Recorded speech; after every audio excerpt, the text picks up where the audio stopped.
Hello. This is Millie here. Hello everybody, I hope you can hear me. I'm going to do this backwards. I know what Paul would want. So I'm standing looking at the sea of faces. And he's telling me to thank every single one of you for the most awesome journey you've been on with him. And every one of you is standing here, I have got a story to tell. So I cannot possibly include you all. But I just want to tell you, he's happy. He's extremely happy. He planned this whole death. And I could never understand. Yes, he did. Yes, he did. And if please may I explain the awesome jacket I've got on. He chose this for me. He came home from the hospice and he said, he was always in the hospice, buying the stupidest things that he created the most awesome things later. And he said to me, he came home with kid and he says, oh, I've wasted money. I said, well, what are you talking about? A whole 170 rand. I said to him, what did you buy? He pulls this out and he pulls Gideon's waistcoat out. He was a waistcoat fanatic. And he says, but now my arms don't go in here because he developed all this big and weight and everything. So I said, no, you buy it, you pay for it, it's going to look awesome on you. I said to him, no, put it on. So I put it on. Oh, yeah. I said, so now? He said, wear it on the best first special occasion. And I said to him, really? And this is what the little shit did to me. So I'm wearing this jacket with great love, great heartache, great disappointment. And I had to wear the shoes, which I was on to Barney's last night, and I ended up on the bar counter. But I've said to Henny, I want a plaque against the wall for being the only 70-year-old that's been on your bar. So we have a date. But if I tell you about Paul, how absolutely solidly he planned everybody. He went to say goodbye to Tian. He went to go and say goodbye to Margit. He popped into town healthy. Everybody said to him, Mel, we've never seen Paul look like that. And he did. And that night, Thursday, he came home and he walked and he looked tired. I watched him through the window. And that's where the trouble started and our journey back to the hospital at 3 o'clock on Saturday morning. But the first time he never fought me to go to hospital. We had a fight. That ambulance stood and idled. He wouldn't get in, ever. I'm not going back to hospital. I'd rather die. And I went to him and I said to him, I'm calling the ambulance. And he quietly got up, never said a word, pulled on his shoes. He was very weak. So it seems to be some internal bleeding. But in God doesn't make a mistake. And I am so grateful I can accept that. And I didn't shed a tear when after he passed. I walked to the car, drove home, walked into the house, and I stood there for a while, and then I started looking for things. And then I remember he said, take my card. He'd stopped drinking, and he said, take my card and go and buy yourself a bottle of whiskey. Why must you stop? I just don't feel like it anymore. And I looked for that bottle of whiskey and I threw what he would call, you must taste the wortel of the whiskey. Don't piss around with the weak whiskey. Pour it decently. So I poured it decently. I was not as. Gideon came to me, he's got a key to us. He came to look, he said, I've never seen you drunk. I said, I never get drunk. I was drunk as a bloody lord. And funny, I didn't even wake up with a headache. But anyway, I thought, this is a good sign. But what I want to say, this child had a life so full that I can understand why God took him now. Because, well, I couldn't keep up anymore, quite frankly. And it was 4 o'clock in the morning breakfast. He lying trying to sleep and all the smells coming through. And I can just smell burny, seared, everything. Don't cook on low. Everything had to be big. And then I'm thinking as a child when I was lying thinking, I'm just bringing up little incidents coming to mind. I didn't write a speech. And I was screaming at him. It is impossible. And I'm screaming at him. And he's looking up at me like, he says, where's your lipstick? Nothing upon him. Over there. Where's your lipstick? But he never left me alone. I wasn't allowed to come home and go to bed. Sit down, we need to talk. So when he was dying in Groote Schuur, I mean, Professor Sonop phoned me and said, there's no real hope for the weekend. And I dogged off to work. It was the only way I could keep my mind clean. And the first time I actually left Mediclinic actually to go, and I came home and she's told me take him home and just keep him comfortable. that night I came and I destroyed that house. I destroyed that house. Later he said to me, how could you have thrown that away? I said, you were dying. He said, you're such a drama queen. That is how he would never... I said, oh really? Okay, just forget about it. And then when he got sick now, I realized from the outfit down to saying goodbye to people, he had sat many a night, 3 weeks prior to this. He said, you know, I'm going to die before you. I said, oh God, really? I can't do this. He said, no, I am. He says, but you know, Mom, the first time I thought I was dying for a ski, I stayed alive because I didn't know what would happen to you. And then I saw what happened and the support you got there. I thought, you won't be alone. And look at this. So one thing about him, he always chose the best. And he chose the best in his friends. I am gobsmacked. I am moved beyond to see his friends and loved ones here.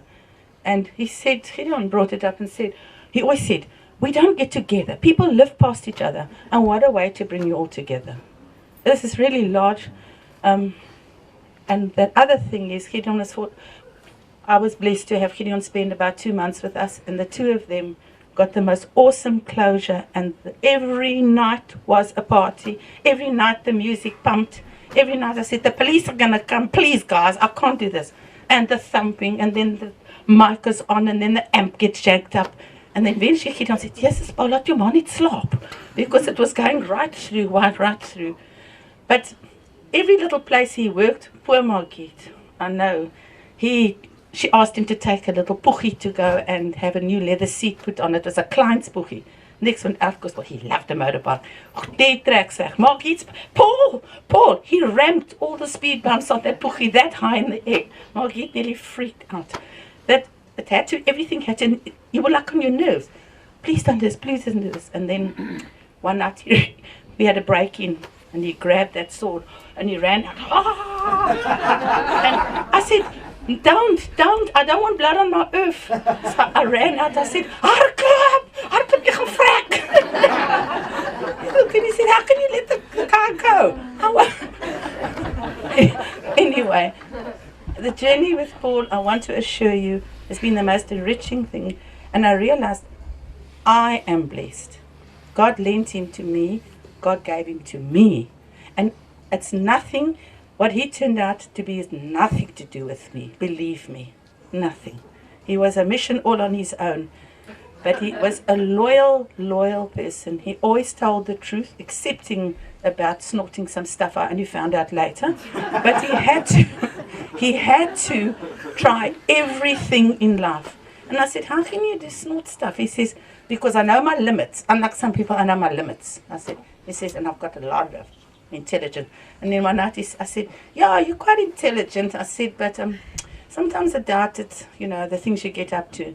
And he said to Mom, that's why I drink. It brings the noise down. And I thought a lot about it. Went home just now before you arrived, sat in his armchair, poured a whiskey with a good wortel in. That's why Michael says to me, you're right, you're a bit unsteady. Yeah, but I'm fine. But the biggest fun we had is he used to attack me. He used to reach out and box the crap out of me. And then I used to jump in, and it became so vicious. And then I got so worked up, I really hurt him. I actually did give him a blue jaw. I am so proud of that. Then he says, pick up your hands, pick up your hands. I said, I don't feel like fighting. Pick up your hands. You're a Ralph, you're becoming weak. Pick up your hands. This is, I have to defend myself. So one night he says to me, you know what, you're not security aware. I said, I come home from a restaurant, do you think I want to look be security away? He says to me, no, I've watched you. So I thought about this. I said, give it 4 days. So I drove past the one night there, he's standing in the garden behind the wall. So I thought, okay. So I drive around the block, I check who's in the bushes, close the door properly, come to the gate, look behind me, and I take the gate and I kick the gate open. And I come in and I say, Kato. I don't know if you remember the Peter Sellers movie. Kato. He nearly cracked himself. So he says, okay, you're fine. You've got to. He couldn't contain himself because I was watching him. And then the very one night we also, I think we drank too much as usual. And we were sitting at the table and I pointed my finger at him and he took You know that move in Kinjutsu? And he turned my finger and I was up in the air. He had me up in there. I said, I've got arthritis, I've got arthritis. He says, toughen up, toughen up. Anyway, then it got vicious. Then we were doing all these movements and I backed out and into this cupboard and all the glassware fell down. All of it like this. And I looked at Lucky, said, cool, this is a Chinese movie. And we went on fighting and I said, you pick it up. He said, that glass lay there for 6 weeks before we picked it up. Because I was waiting for him, he was waiting for me. And then Gideon was, when he's cooking, he cooked like a demon. And it was everything. The whole kitchen. And Gideon says to me, Paul, was die goed. You can't let your ma dit doen. Nee, just wait, watch this. Just sit it out. She's not going to wash it, then she can't anymore, then she's going to wash it. And this is why, never touched a dish, never washed a thing. The mayhem around that child, but everything as far as his work goes, structured like this. He used to put all the plates under the bed because he's too lazy to walk back. And I think, where are those dishes? Where's those casseroles? Yes, no, why did I even think? So, yes, an interesting journey. I am very at peace. With Paul's past. Yes, it's all, you're all here, it's very fine. There are moments, but I promise to stay strong. So, I just want to thank you all on behalf of Paddy. I know he's having a ball. And the best, I'm sorry Annie, I'm going to tell your story. Annie was riding horses, Annie, our hostess, which I have to still say thank you. Listen, if I don't thank everybody, please forgive me. My mind is in turmoil. So Monday, Annie knocks 10 o'clock at the gate. She hadn't seen me, and she said to me, Mal, I went to ride the horses, put them in the stable, and I'm walking back, and it was a day like this. He loved weather like this. That's why I didn't stress. And this was this blue sky, and she said, I heard this music. And she says, I look, and there was Johan and Paul playing the guitar. A whole picture like that. And Paul was laughing. And he came, that was the biggest consolation. And then my mother hadn't come to me. I know my dad fetched him, and now I know Johan was there. But my mother never came to me, and I was very close to my mom. And I was actually quite heartsore. And then Michael Ale comes waltzing in on my nights. I look up, and he's standing behind me with the cyclamen, those lovely flowers. And my mother had grown these on the farm. She had 4,000 of them. And she had sent Michael with this flower. I'm very tuned into this because I think if you look really around you and little things that come back, you've got to sit and think about them, and they've been the comfort upon comfort upon comfort. So, yes, it's only us, me, that's battling. But he always spoke about, he called it terminal velocity in Groote Schuur. He was dying, and he was lying in the corner, and he called the sister and said, please place my bed. I want to see Devil's Peak. And he saw these people parachuting. And I said, what made you do that? He said, well, I was going into terminal velocity. I knew. I've touched quite close base. And he said, Mom, I just want to tell you, don't ever fear death. And coming from him, because he was a real visionary, a real old soul. I mean, his advice was always sound. I eventually became feeling like I'm the child. Because, he keeps coming with these things. And I learned something from him every day. It was the most amazing. Then I said, how did you know that? I read, Mom. I said, but you must be motivated to go and look that up. He says, yes, of course. And I said, well, then I'm stupid because I can't think. So he taught me every day about life, about people. And the very last words he said to me, you must remember, Mom. Gideon, it was in that chair. And he said to me, life's too short, Mom. Don't sweat the small things. And let me tell you, Mom. Don't sweat the small stuff. He said, don't sweat the small stuff, yeah. And I said to him, went out on a shopping spree. It scared the crap out of Gideon and I. He bought everything. From a bloody fish tank. Yeah, you're looking after the fish tank. I made you take the fish tank. He bought shoes. Raymond Reddington shoes from Blacklist. He even went to Mr. Prague and had the soles sawn off more. Not that I didn't have these heels cut down. We've put Mr. Prague so hot all over. But anyway. And he bought these lovely shoes. They cost a bloody arm and a leg. I said, that's 3 months' groceries. So he says, Mom, we can all deal with a bit of weight loss, don't worry. And so it went on. Gideon, what else did he buy? It was so weird. He was back in hospice. Oh, and he got a court robe the last thing Dirk, where's the minister's court robe? Hey? That's the last thing he bought. I was working that day. Oh, he bought it for me. He bought it for me. Yeah, the last thing he bought. The last thing he bought was this too. Yeah, for us too. And then, Gideon, Dirk reminds me the other night, Paul didn't have money for a court robe and he got a minister's court robe. And Dirk says, oh, you're like cock-a-nidum. So he says to me, if you've got presents, you can wear anything. So eventually he went right through, and about 2 months before he died, he came home, big excitement, he found a proper robe for court. And then he said, it was 50% of hospice, I got it for $100. I said, anyway, he was cremated in that court robe with his suit. Always a well-cut suit. Oh, my word. And then we throw those shoes out the other. He don't say, look at these wonderful leather shoes, but what the hell's underneath? Oh, he'd made himself tap shoes. and I was like, he was tapping. Tap. And then he built his own roller skates from little wheels from Agrimark. He had more scars in with two things, to the bottom with 2 wheels on the side. Like he made his own roller. Before I really forget, I'm coming down the road and I see this wheelchair in the road. God, it's Paul in the wheelchair. He had his motoring down Main Road. I said, what are you doing? He says, I'm building these things. So he leaves the wheelchair and he walks across the road and this car nearly went off the road. The wheelchair said, he's building guns. And this wheelchair, it's always I found myself, what are you doing? Every single day. But Rossi's, I think, had the biggest nightmare with him. Monkey. Do you remember the night? It was just the 2 of you. And the place was full. And Debbie and I alone on the floor, but packed. And the sweat's pouring off me. And I'm round the corner and suddenly I hear this language coming up behind the... And I walk round the corner and here's Monkey jumping up and down like it... But he's using van onder die rok, bo die rok. He's packing it out. The whole restaurant sitting like this. And this willows of flame are coming out the microwave. And Paul comes out from the kitchen and he looks at this, he runs and he kicks the door open, he takes this potato that was on fire and he threw it out. He turns around to Monkey and says, vir jou vat ek nie oorlog toe nie. Well, I'm thinking that time that Rossi's burned down, I think it was Paul. I've got a sneaky suspicion. Have you seen what he used to cook that food on what how to cook that food? Yeah.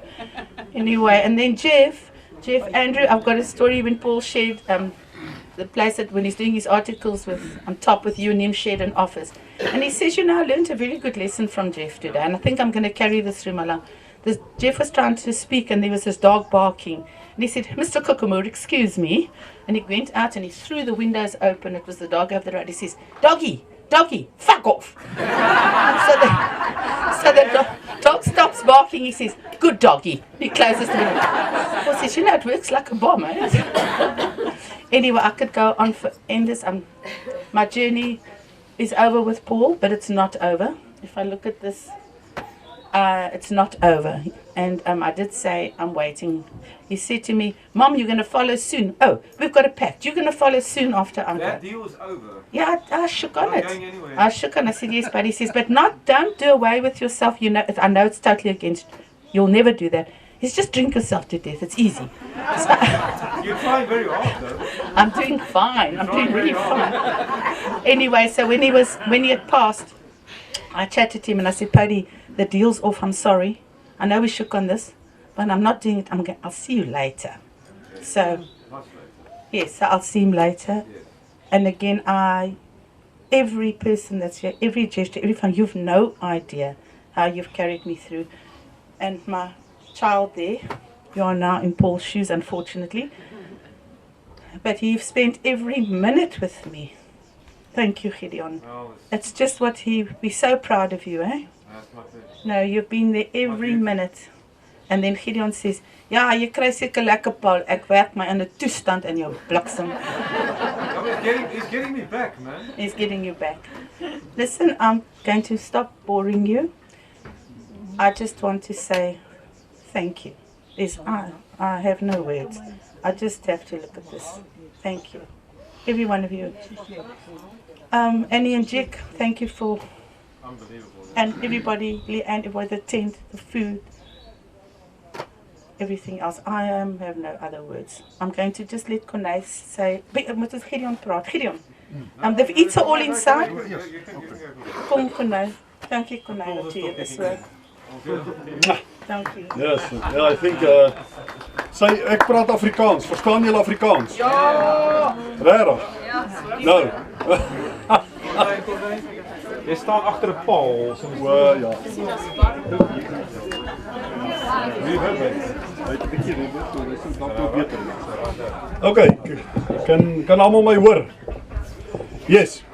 Okay guys.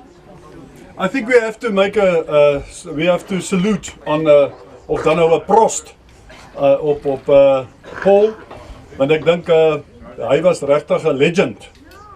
En dit wat Melanie gesê het is alles so amazing story. So hierdie story, I will always remember this story, and I always will keep it at heart, because I also love my children, and I have a wonderful journey with my son as well. So hierdie is my mooi storie, en ek hoop ook dat ons ook nog lank ook oor gaan praat oor Paul. Dat dit nie die laaste gesels is oor hom nie. Nou julle sien, ek is Corné Kemp, die wat my nie ken nie, ek is die dominee, die Umfundis, die Maruti, die pastor, en ek het gevra om sommer net so 'n paar woorde te sê. Ek gaan nie preek nie, so julle kan ontspan. Want ek weet dis nou wat van julle wat nou nie gaan wil hoor nou preek wil hoor nie. En ek het eintlik maar gedink dat ons weet daar's hallo, nou is hy dood. Ja, as Eskom, sorry. Okay, dis Eskom. Skien net gekans. Het hy nou goed gegaan nou? Testing. Of die battery is flat. Nee, dis ja, wag, hier sal sy nou weer terug. Baie dankie. Ek dink is net die klank, daar's hy. Ek gaan regtig nie preek nie. Ek het my Bybel saamgebring. Ek is 'n minister of religion. So I have got faith in the Lord, that He's the one that really journey with us terwyl ons op hierdie aarde is. Hy die een wat ook saam met ons journey. En ek wil ek hê dat julle moet weet dat ons kan maar altyd weet, daar is altyd iemand wat saam met ons op hierdie journey is, behalwe ons eie family en friends en almal hier van julle, is daar tog iemand wat saam met ons journey. Maar daar's 'n ander kant van Paul wat ek graag wil by uitkom, en dit is sy liefde vir musiek.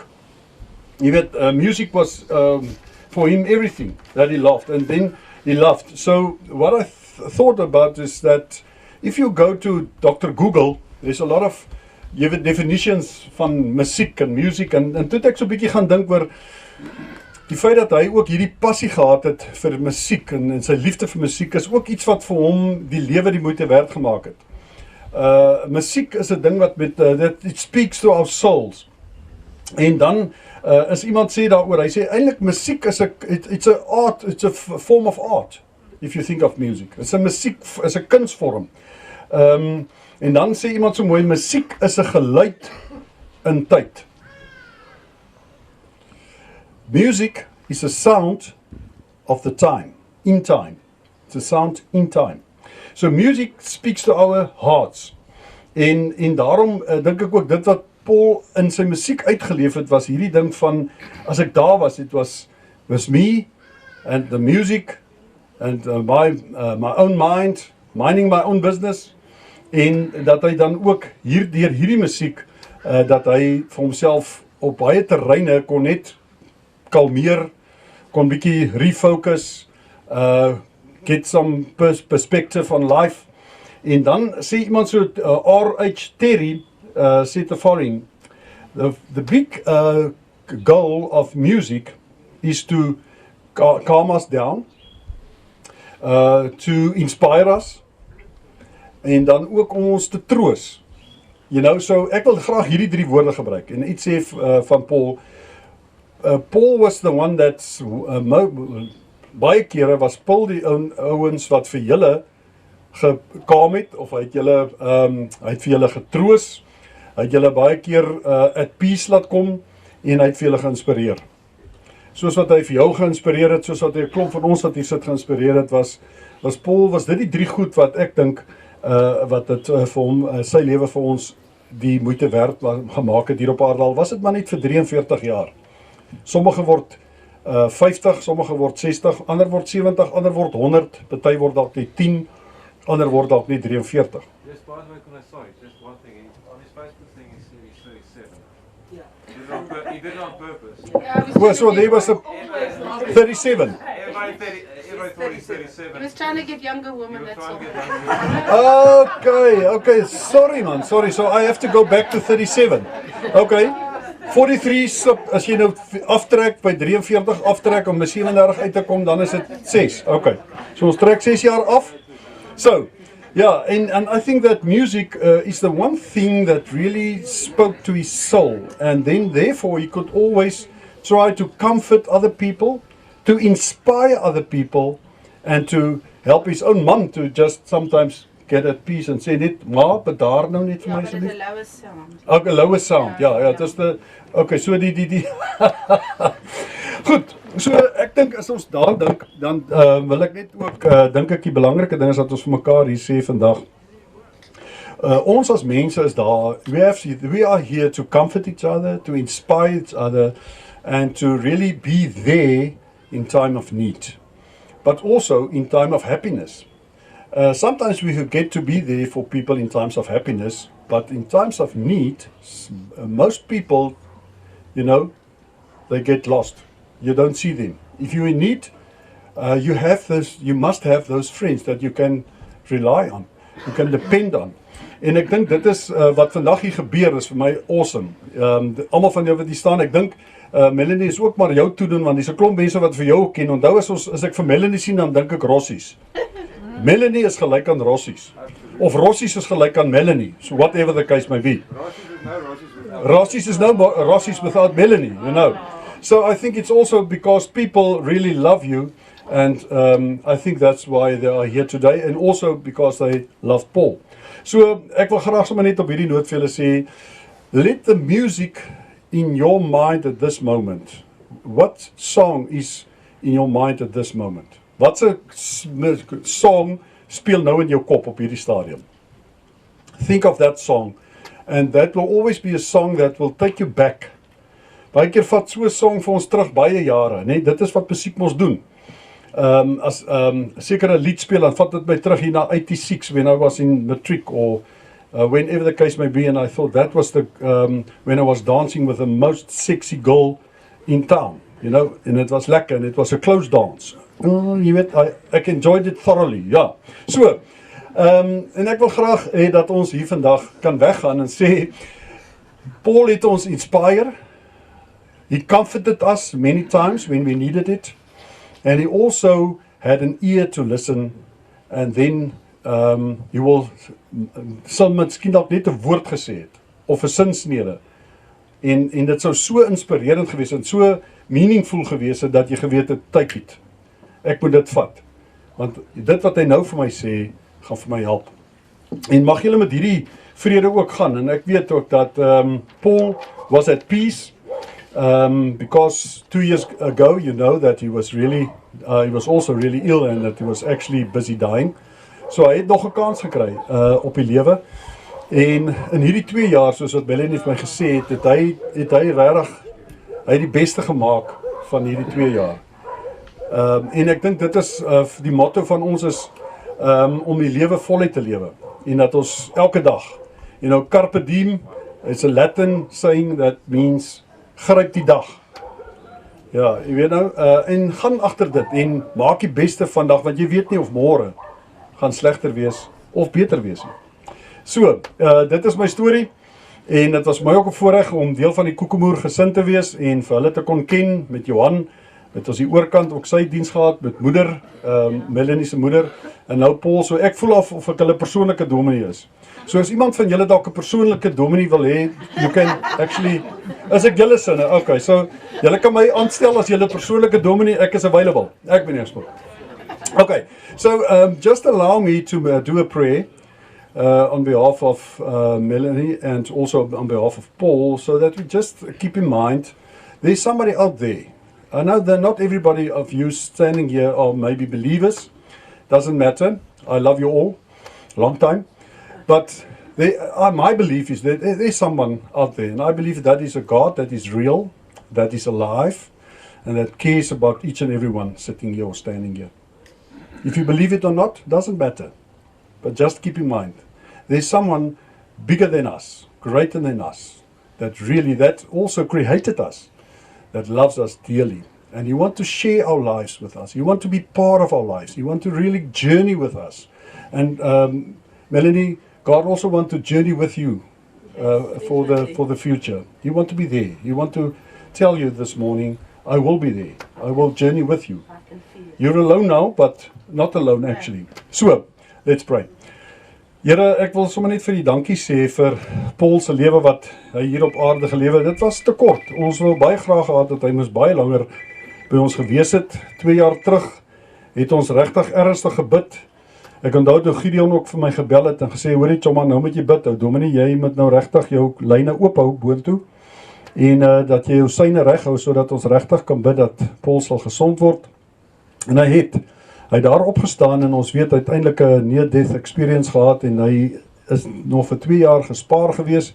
Wonderlike 2 jaar wat hy en Melanie en Gideon en sy vriende en ook by sy werk saam met Michael kon gehad het, waar hy nog baie sinvol ook kon sy beroep uitleef, ook sy musiek wat vir hom passie was.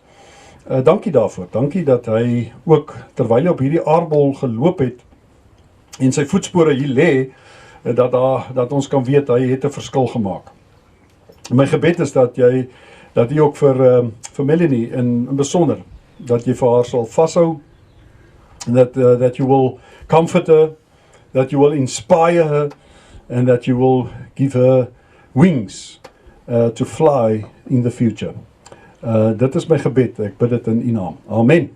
Dankie, Konijn. Okay, Gideon, You want to say something, G, because these people need to eat. if you're not ready, if there's anybody else also that want... 5-minute break, then Yes. 5-minute break, okay. Listen, go Fill your glasses. and get something to eat so that Gideon can speak.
in front of all you people, making a speech about my brother. He's not my friend, he was my brother. We've walked a path that not a lot of people have, well, most of you I guess, but not many people can say that they have played in a band together with his brother. They have had a restaurant together with his brother. They worked in kitchens together with his brother. They made videos together with his brother. They have drank quite a lot with his brother. I've lived with him. I had the privilege of living with him here at Mel's house for the last 2 or 3 months. And I'm privileged for that because I think all of you know, or most of you know, that he's been through a difficult time previously, quite 2 or 3 years ago, with some difficulties with health. I did say goodbye to him then already, because I saw him in hospital. When I saw him, I said to my friend, I'm saying goodbye to you, and I did. But I refused for him to go. He wanted. I said, no, you're not.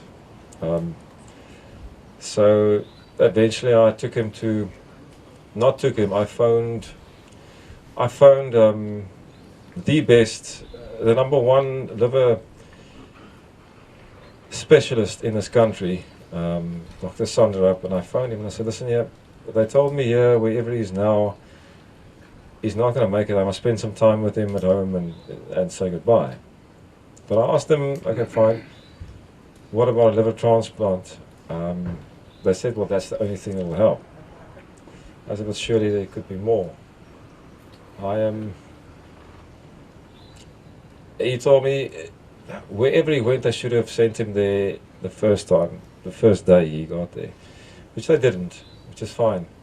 I phoned and eventually I picked him up the next day and he went through to Grooteskuur.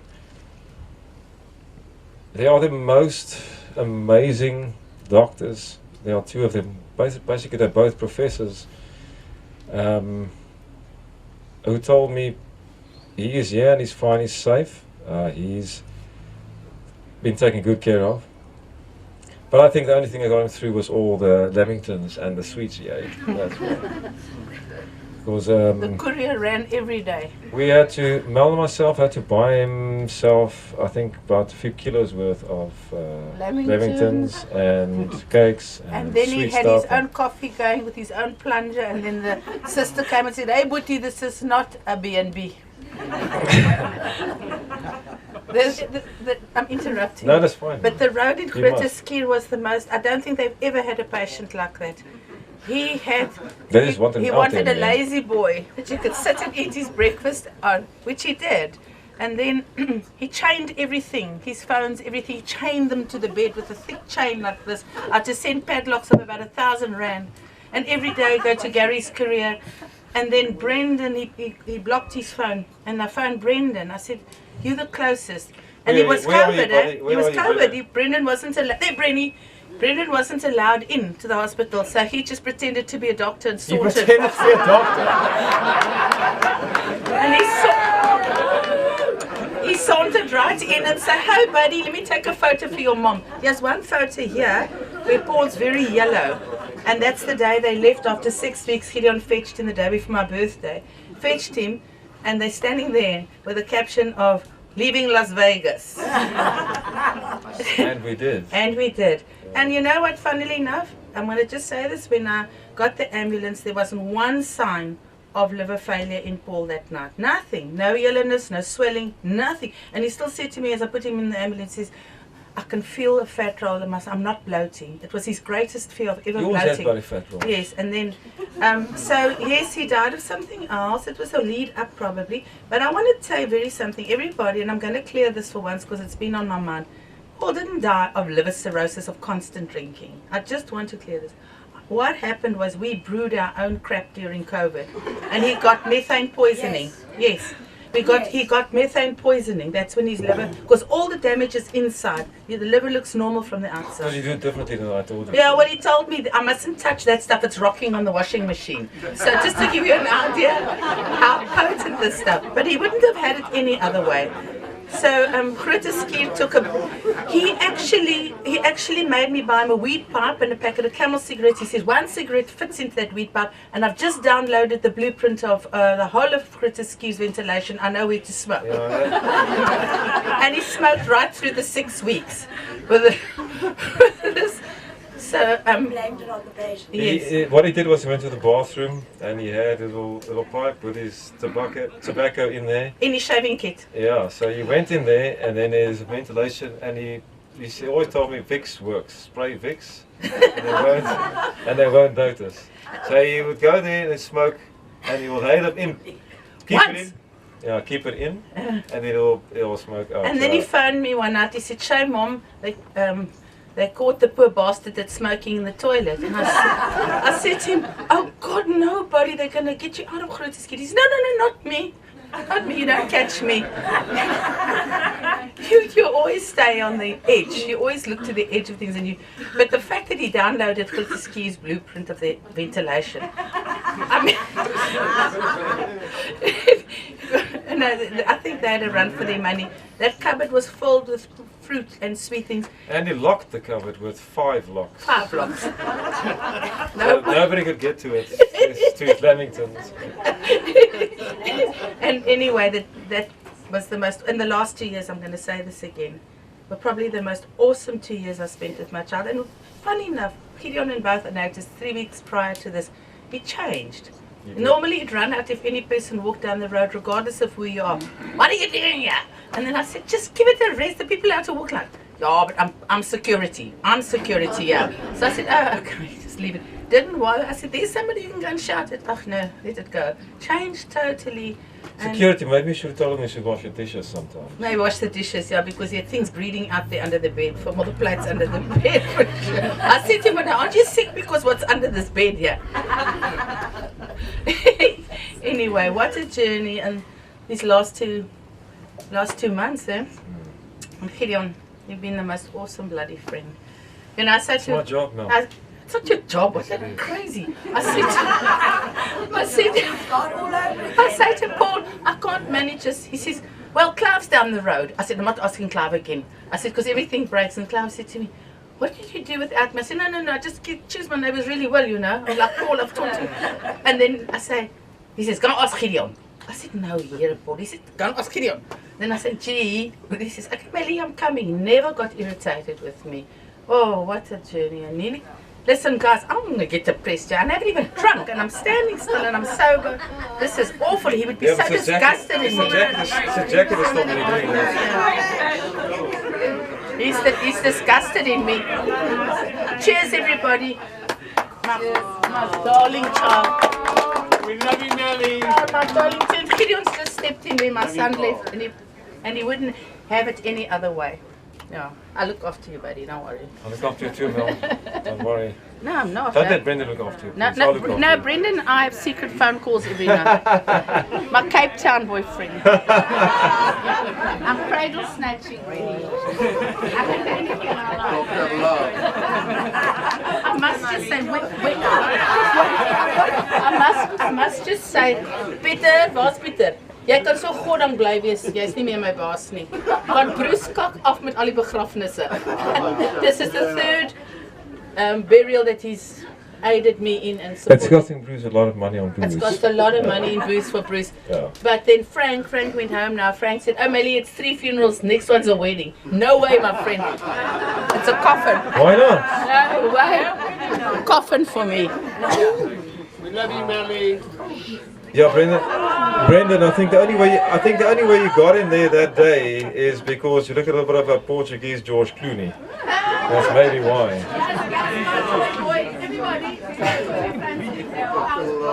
Go, Brendan. No clock. Yes, so... Well, thank you, Mel, for that interrupting. I forgot everything. Thank you very much.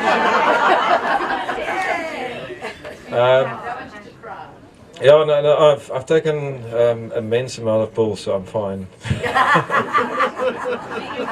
Otherwise, I would have been crying right now. I can't anymore. So, what I'm going to do is, there's no way for me to thank all of you. It's impossible. I'm going to thank a few people, but most of you, every single one of you contributed to this. It would have been impossible for me to organize any of this. It's just unbelievable that so many people come together so quickly. I actually told Paul, I spoke to him, I said, look, I said, listen, yeah, you did this on purpose, didn't you? Because most of us here, we all know each other, most of us. And when last have we been together like this? That was he did it on purpose. Price to pay, but he did it. So yeah, like I said, I've been through that journey with him, and that journey, and the second one, unfortunately, when Mel phoned me, I saw him the previous day, and he was fine. Like he actually had a few quirks and stupid things to say. I'm like, oh, that's you, that's normal. He saw Tian as well that day. He said goodbye to him, or well, goodbye, hello. I mean, he saw many people that day, and the other guys in his profession as well. And he was alive, and he was healthy, no problem. And then all of a sudden, when Mel phoned me, it just broke me off down completely. I couldn't believe. So this time I couldn't save him, but he is in a better place now. I've spoken to him, and he's cool. He's fine. I know it sounds weird to say I'm speaking to him, but I've got Mel. Thank you for giving me his stuff. I will forever treasure that, and whenever you need it again, Mel, I've got it. So don't throw it away. I have it. I know you don't want to see it, but I've got all that, and the memories. Even if I just touch one of the things, I break down. It's been a long journey, as you'll see on the photos. The band we had, we played in a band together. We've done so many things together, and we're busy doing we're actually busy doing a series called Villa Paradiso. I probably Villa Parasito actually. It's not for public opinion. It's not for public to see, but I mean, we did one together, and I've got all the footage, so I'll be putting it up for him. I'll carry it on for him. He would have wanted that. Before I go on to, there are a few people that can't be here. So I'm going to read just one or two people who, and Philip, you all know Philip Lottering, I guess, who is a big friend of Paul as well. And they live in New Zealand now, so they can't be here. And Philip just asked me to read this because he thinks it's necessary. So I'm going to read it quickly. There's just two of these, so it's not long. We meet people every day. Some only stay acquaintances. Some become friends that you hang on out and have a beer with.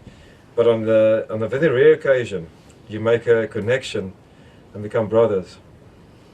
I was one of the lucky ones. Not only have I had you as a bandmate, my drinking buddy, my bodyguard, my lawyer and friend, I had you as my brother. You were truly a unique person. I'd go as far as to say weird. True, fair enough. Because who dresses like a lawyer and then takes out a harmonica and plays the blues like you did? I will forever be grateful for the times we shared together. Whether we had beer at Barney's, playing the blues, or talking 3 hours on a video call, your laugh still rings in my ears, and your hugs still feel my warm against my heart, and that makes the pain a little more bearable. And you know you are still among us, all your comforting thoughts in my mind telling me that everything is okay, and that we should allow time to heal the pain. Until we meet again, brother, rest easy and start organizing the after party. Much love. From Philip. There's one more from Kim Cooper, who you see the Pravda vodka that's here, and the food supplied by her. So thank you, Kim. You can't hear me in America. I can speak louder if you want, but yeah, it's going to go far. My message to all: I'm sorry I couldn't be present to share my condolences and the happy celebration of Paul. However, I'm in the spirit with the best juice, Pravda vodka, and to fill a happy tummies with good soul. Long live the best memories of Paul. And that is from Kim. Thank you. Yeah. Thank you. And Kim I met in the restaurant. She was a customer of mine. Yes, believe it or I've not. met the most, always was angry at the journey I had to take and the work I do, and then this became a passion. Not because you can put food on the table, anybody can do that. It's because who you meet and who goes with you on this journey. And the people that so grateful Peter took me in. But you were a bit of an arsehole because I have that's phoned normal. you. This journey with Rossi's, you see how life works. We used to come on holiday here, actually a house down the street. And when we came, I was sitting in Rossi's one night, 1980 something, and the Italians owned it, and because I speak Italian, I was so pleased to go to Rossi's. And then I was sitting, and Johan was entertaining a colleague, and looked around at us, and there was this blonde woman serving, and I said, oh geez, I like this. And I said to them, you know, one day, whenever I have to waitress, I'll come here. 10 years down the line, more, I have to work. I said, I think it's time to retire now, Mel. no. Oh, you misery. And I said, I'm going to be a waitress. So where do I go? I phoned Peter. I said, do you need a waitress? I asked the waitress what she earns. I said, no, I can do better than that. So I phoned Peter, and I said to him that stage, Peter, I said, good morning. I said, I just want to inquire, do you need a waitress? Yeah, we actually do. How old are you? I said, such a brusque bastard. And then I said to you, 45. Oh, would you like to just see this? 45, decrepit old cow coming in. Says to me, please, will you come in? So I go to Rossi's and I see this guy walking in front of me like this. I said, hey, Peter. So he turns around and he says, yeah. I said, I'm your new waitress. Remember? So I said, he looked at me for a while, but no contract, no nothing. You can start tomorrow. And so our journey began. And how grateful people kind of like say, you know, waitress, here. En die vleismikrofoon. That's how Make space with a famous. Paul called these vleismikrofoon. Die vleismikrofoon. Anyway, and so my journey began with Peter, and now poor Bruce is saddled with a 70-year-old. So I've got bad news for him. I mean, I'm most expensive waitress for 3 funerals and. But I'm saying we're doubling that, 140. Jeez, are you I've gonna got make it? supernatural powers like, well, Mom, don't become weak. And please, Mom, when you get older, don't think people owe you something. Be nicer. The nicer you are when you're older, the nicer people are to you. And always put up your hands. And pick up your hands. Yeah, arthritis and all, pick up your hands. So, Otherwise you're going to get one. so you know what? And all you people have all got some connection to Rossi's, eh? Every one of you have all got and everybody says, oh, I'm not coming because it's just Paul's friends.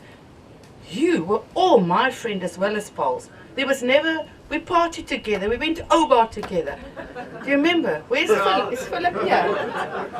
Yeah. Who's Philip? Philip Marie. No, Philip Marie? No, I don't He think was it's- it. So nobody was anybody. We were all just friends. I mean, that in Monkey and all, Michael was just Mel, and Brendan was hitting on me in Rossi's all the time. Oh, the hell, Brendan. Gee whiz, man. And then he stands at a table that I'm trying to really get money out of, and he says to me, hey Mel, I've just got a massive tip for your bikini for Mauritius. And these people look at me. And then I say, shut up, Brendan. He says, you're in denial, eh? You're in denial. Even at it. Yeah. There you go. Look here, I'll tell you something. These stories, as they pop up, you know, I think, oh goodness, I should have said that. I should have said, you know, but it's too much. My brain is too much. I don't do speeches. It's too much. But You're in a marvelous job so far. Thank you. Taking over mine. Thank you very much.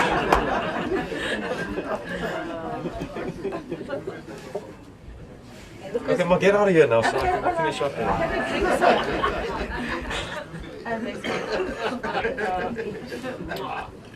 You sure you don't know? yeah, no.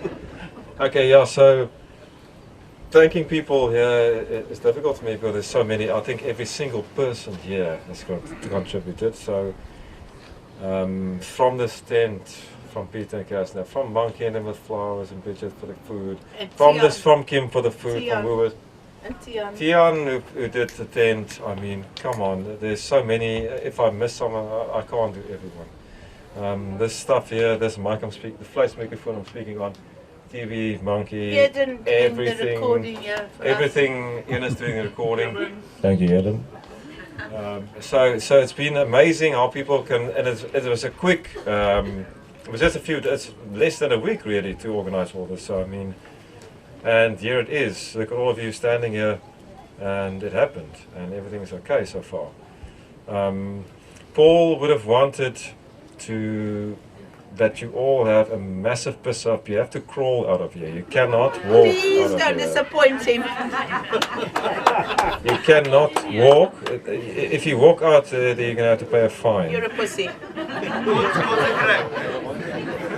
So yes, he would like you to enjoy yourself as much as we always did. I mean, all of us here, I can see your faces, all of us, we've been through so much with Paul. And if I get one of these guys, any one of them to come tell you stories here, you probably leave right now. So yes, so I'm going to, all I need to tell you guys is that Paul was the most amazing person that most people could meet. I mean, he was larger than life. Whoever he had in contact with, he made a connection with, and he's just an easy person to talk to and be with. Simple, he's straightforward. He lived for this woman. He lived for her.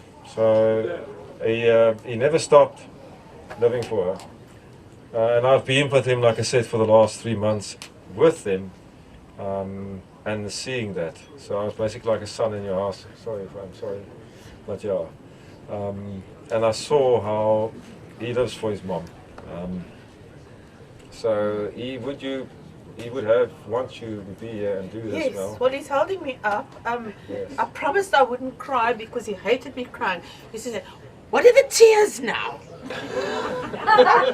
not sympathy. What are the tears about now? You got that look on your face. What's wrong now? And I said, I can have emotions. I must tell you, every time we had a drink or sat in the living room, and we had our seats, both of us at the same seat all the time, and you at your same seat.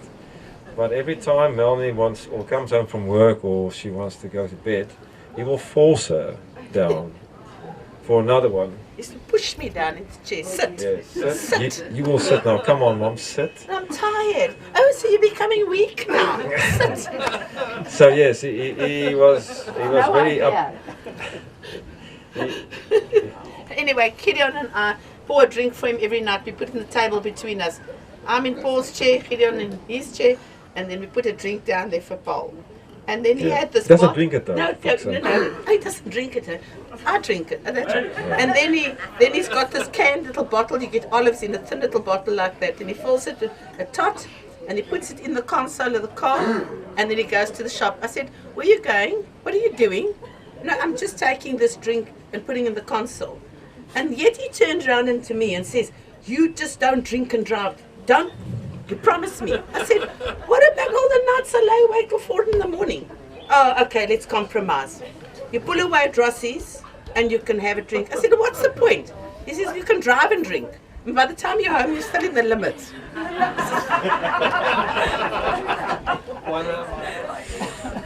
Okay, then I'm not going to keep you long. I don't want to do a long. We are. Okay, we are fine. But that's you. That's not me. Okay, Gee. finish up then. You're so long-winded. Everybody's got their favorite movie and favorite song and favorite whatever. Paul had a movie that was his. If you would ask someone that, what is your favorite movie of all time? It's not easy because there's so many. But if you ask him, what is his favorite movie of all time? It will be Whitnail and I. And do yourself a favor, very British human. Tian, I see him smiling. Tian and Paul. 12 times when he was staying with you, when he's doing his bar exams. 12 times. You have to look Tian and Paul watched the movie 12 times over again. And he could again. quote the A day. whole movie. A day. A day. And day. Paul could quote that whole movie. He has That quoted. He character. has quoted the whole movie. He's Yes. quoted the whole movie. We didn't have to look at it. And he's got the accent of the other guy.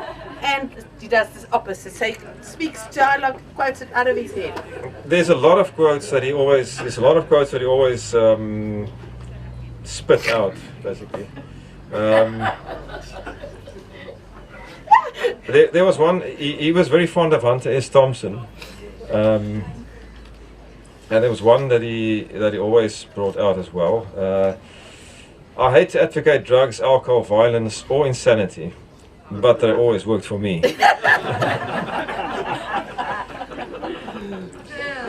The other one from Worthnell and I, and if you haven't seen Worthnell and I, it's a must watch because you will never stop watching it. One is they stopped Worthnell in a car when they were driving, and the officer asked him, "Are you drunk?" He said, "I assure you I'm not drunk, officer. Honestly, I've only had a couple of ales." So, I mean, that is one of them, but there's so many others that he had out of that and took that and he used that in his life. So, yeah, Paulus, I will forever miss him, of course, but I know he's here, but with everything I see, all over wherever I go, we've done so many things together. So, whatever I'm going to do, I'm going to see him and miss him. His famous quote. His famous thing is, he called himself. He always used to say to me, "What?" What? But his famous thing was he called himself God's little pit bull. Yes. Yeah. That was. God's little pit bull. Yeah. God's little pit bull. So yeah, he was an extremely amazing character. Like I said, larger than life. He lived it to the fullest. The last thing he bought, the last actual items he bought was this. For us So too. yeah, so that's the last thing I saw him. And he went on a shopping spree. He bought everything he can get his hands on. Except the motorbike. The motorbike he didn't ever get. It was his biggest dream. He wanted a motorbike but he didn't get it, so it's fine. But he's got it up there. Praise I the guess. Lord, you were looking after me. But so he bought about earphones. He bought a watch for his phone. Then he bought that. Then he bought fucking what he bought? Two speakers. He bought this. He bought a huge blue speaker like this to blow up the Crazy. neighborhood. And he finally told me Michael would be happy with this. He told me that finally he's got his shoes collection now, right? He's got two of each. Raymond Reddington Brown. shoes. He's got the black and the brown and everything. He's got it ready. And his suits, he still needed one more suit, and then he's fine. A suit cut from Savile Row. Savile Row, yes. So he's got everything ready and he's ready to go. And But tell them about the unfortunately that size. happened. Gideon and Paul obviously don't wear the same size shoe. So he buys these shoes and I look at the shoe, I said, "Your toes touching." He says, "No, they're perfectly comfortable. I chose this is what I'm wearing." And guess what? They fit Gideon perfectly. So he bought them for you. I know he did. That's what I'm saying. I'm sitting with his stuff, and I will always keep it and have it. So yeah, I'm not going to keep you much longer. I'm just telling you that Paul was probably the most remarkable people, and I know most of you know that. I can spot you all. I can see Dylan. I can see Michelle. I can see Tian. I can see Brennan. I can see Michael. I can see everyone here that he's touched so deeply. And I know you all feel pain at the moment. I do. I haven't even cried. That shit. I should have cried. I didn't. No, I've cried enough. I cried enough. It's probably the pills, I guess. I cried enough. But just know that Paul is here, and wherever you go, you'll see him. It's important. It's impossible not to. So this is for my friend, my brother, my everything. Paul, you will always be missed, and you will stay a legend forever. And this is to you. Cheers. Thank you, guys.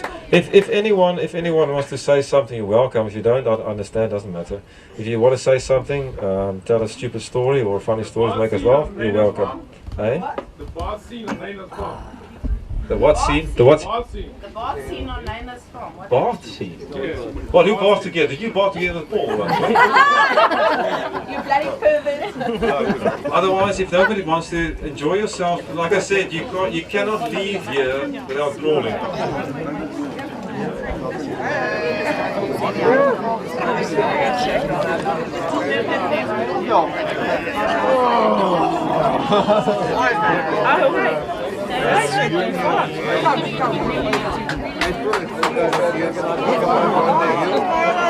That was just an informal But we're having our... Oh, fuck, dankie wel. Ek hoop jy stuur ook 'n